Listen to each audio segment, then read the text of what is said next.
Silicon city ಬೆಂಗಳೂರಿನಲ್ಲಿ ವರ್ಷದಿಂದ ವರ್ಷಕ್ಕೆ ವಾಹನಗಳ ಸಂಖ್ಯೆ ಏರುತ್ತಲೇ ಸಾಗ್ತಾ ಇದೆ.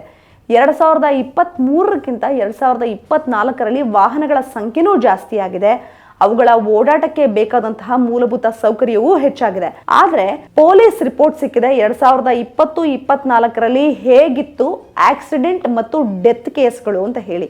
ಹಾಗಾದ್ರೆ ಪೊಲೀಸರ ವರದಿ ಹೇಗಿತ್ತು? ಕಳೆದ ವರ್ಷಗಳಿಗೆ ಕಂಪೇರ್ ಮಾಡಿದಾಗ ಈ ವರ್ಷ ಅಟ್ ಪ್ರೆಸೆಂಟ್ ಅಂದರೆ 2020-23 ಹಾಗೂ 2020-24ರಲ್ಲಿ ಯಾವ ರೀತಿ ಕೇಸ್ಗಳಲ್ಲಿ ಏರಿಕೆ ಹಾಗೂ ಸಾವಿನ ಪ್ರಮಾಣ ಇದೆ ಅನ್ನೋದನ್ನ ನೋಡೋಣ.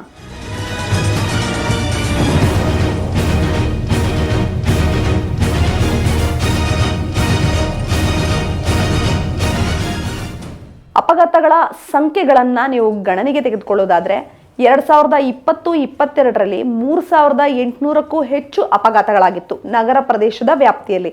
ಹಾಗೆ 2020-23ರಲ್ಲಿ ಇದು 4900ಕ್ಕೆ ಏರಿಕೆ ಆಯಿತು. ಅಷ್ಟೇ ಅಲ್ಲ, 2020-24ರಲ್ಲಿ ಗಮನಿಸೋದಾದ್ರೆ ಇದು 4700ಕ್ಕೆ ಇಳಿಕೆಯಾಗಿದೆ. ಅಂದರೆ ಅಪಘಾತಗಳ ಸಂಖ್ಯೆ ಕಡಿಮೆಯಾಗಿದೆ. ಈ ಅಪಘಾತ ಒಟ್ಟು ಸಂಖ್ಯೆಯನ್ನು ನೀವು ಗಣನೆಗೆ ತಗೊಂಡಾಗ ಏನೆಲ್ಲ ಕ್ರಮಗಳನ್ನು ಕೈಗೊಂಡ್ರು ಅಂತ ಹೇಳಿದ್ರೆ, ಸಂಚಾರಿ ಪೊಲೀಸರಿಗೆ ಹೆಚ್ಚು ಜವಾಬ್ದಾರಿಯನ್ನು ನೀಡಲಾಯಿತು. ಠಾಣಾ ವ್ಯಾಪ್ತಿಯಲ್ಲಿ ಯಾವುದೆಲ್ಲ ಡೇಂಜರಸ್ ಹಾಗೂ ಯಾವುದು ಅಪಘಾತವಾದಂತಹ ಸ್ಥಳಗಿರುತ್ತೆ ಆ ಸ್ಥಳಗಳಿಗೆ ಪ್ರತ್ಯೇಕವಾಗಿ ಸಿಬ್ಬಂದಿಗಳನ್ನು ನೇಮಕ ಮಾಡಿ ಪೀಕ್ ಅವರ್ ಇಲ್ಲದೆ ಇರುವಂಥ ಸಂದರ್ಭದಲ್ಲಿ ಯಾವ ರೀತಿ ಮೇಂಟೈನ್ ಮಾಡಬೇಕು ಅಂತ ಹೇಳಿ ನಿಗಾ ವಹಿಸಲಾಯಿತು. ಒನ್ ವೇ ಟ್ರಾಫಿಕ್ನ ಜಾಗದಲ್ಲಿ ಟೂ ವೇ ಯಾರಾದರೂ ರೂಲ್ಸ್ಗಳನ್ನ ಬ್ರೇಕ್ ಮಾಡಿದ್ರೆ ಅವರ ವಿರುದ್ಧ ಕ್ರಮ ಕೈಗೊಳ್ಳಲಾಯಿತು.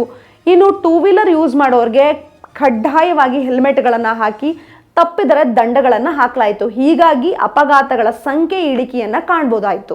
ಇದಷ್ಟೇ ಅಲ್ಲದೆ ಶಾಲಾ ಮಕ್ಕಳನ್ನ ಸಂಚಾರಿ ವಿಭಾಗದ ಕೇಂದ್ರಗಳಿಗೆ ಭೇಟಿ ನೀಡಿ ತಮ್ಮ ಶಾಲಾ ವಾಹನದಲ್ಲಿ ಹೋಗುವಾಗ ಹೇಗೆ ಚಾಲಕರೊಂದಿಗೆ ನಿಯಮವನ್ನು ತಪ್ಪಿದ್ರೆ ಅವರಿಗೆ ಕಿವಿ ಮಾತನ್ನ ಹೇಳಬೇಕು, ಜೊತೆಗೆ ವಿದ್ಯಾರ್ಥಿಗಳನ್ನ ಸಾಕಷ್ಟು ಸಂಚಾರಿ ನಿಯಮ ಪಾಲನೆಗಳ ಬಗ್ಗೆ ಜಾಗೃತಿಯನ್ನ ಮೂಡಿಸುವಂತಹ ಕೆಲಸ, ಅಷ್ಟೇ ಅಲ್ಲದೆ ವಾಲಂಟರಿಗಳನ್ನ ಇನ್ವಾಲ್ವ್ ಮಾಡ್ಕೊಳ್ಳುವಂತಹ ಕೆಲಸ, ಚಾಲಕರಿಗೆ ಎಸ್ಪೆಷಲಿ ಸರ್ಕಾರಿ ಸಾರಿಗೆ ನಿಗಮಗಳಲ್ಲಿ ಪ್ರಯಾಣ ಮಾಡುವಂತಹ ಪ್ರಯಾಣಿಕರಿಗಿಂತ ಮುಖ್ಯವಾಗಿ ಚಾಲಕರಿಗೆ ತರಬೇತಿಯನ್ನು ನೀಡಲಾಯಿತು. ಚಾಲಕರು ಸಂಚಾರಿ ನಿಯಮವನ್ನು ಹೇಗೆ ಪಾಲನೆ ಮಾಡಬೇಕು, ಅಪಘಾತ ಸಂದರ್ಭಗಳನ್ನು ಹೇಗೆ ತಪ್ಪಿಸ್ಕೊಳ್ಬೇಕು ಅಂತ ಸಾಕಷ್ಟು ಕೋಚಿಂಗ್ ಅನ್ನು ನೀಡಲಾಯಿತು. ಇದೂ ಸಹ ಅಪಘಾತ ಹಾಗೂ ಸಾವಿನ ಸಂಖ್ಯೆ ಎರಡನ್ನೂ ಇಳಿಮುಖ ಮಾಡೋದಕ್ಕೆ ಸಾಕಷ್ಟು ಸಹಾಯಕಾರಿಯಾಗಿದೆ ಅಂತ ಸಂಚಾರಿ ಇಲಾಖೆ ಸ್ಪಷ್ಟಪಡಿಸಿದೆ.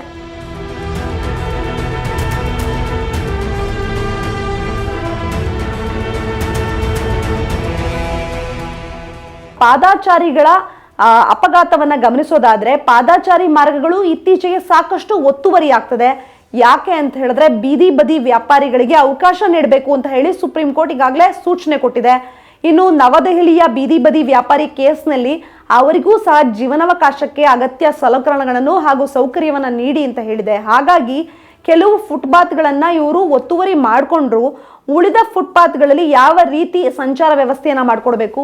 ಇನ್ನು ಟೆಂಡರ್ ಶೋರ್ ರಸ್ತೆಗಳ ಮೂಲಕ ರಸ್ತೆಗಳ ಕಿರಿದಾಗಿದ್ದು ಟೆಂಡರ್ ಶೋರ್ ಫುಟ್ಪಾತ್ಗಳನ್ನು ದೊಡ್ಡದಾಗಿ ಮಾಡಿದ್ರು. ಹಾಗಾಗಿ ಪಾದಾಚಾರಿ ಅಪಘಾತಗಳು ಹಾಗೂ ಸಾವಿನ ಸಂಖ್ಯೆ ಇಳಿಮುಖವಾಗಿದೆ. 2020ರಲ್ಲಿ ಅಂದ್ರೆ 2020-22ರಲ್ಲಿ ಗಮನಿಸೋದಾದ್ರೆ ಪಾದಾಚಾರಿಗಳ ಅಪಘಾತದ ಪ್ರಮಾಣವನ್ನ 284 ಇತ್ತು. ಅದು 2020-23ರಲ್ಲಿ ಗಮನಿಸೋದಾದ್ರೆ 248 ಆಗಿತ್ತು.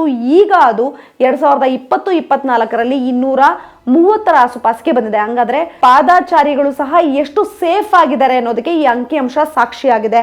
ಸಂಚಾರಿ ನಿಯಮಗಳು ಬಿಗಿಯಾಗಿದೆ, ದಂಡ ಹೆಚ್ಚಾಗಿದೆ, ಜೊತೆಗೆ ಮುನ್ನೆಚ್ಚರಿಕೆ ಮುಂದೆ ಇದೆ. ಇದೆಲ್ಲದರ ಪರಿಣಾಮವಾಗಿ ಅಪಘಾತಗಳು ಹಾಗೂ ಸಾವಿನ ಪ್ರಮಾಣ ಇಳಿಕೆಯಾಗಿದೆ.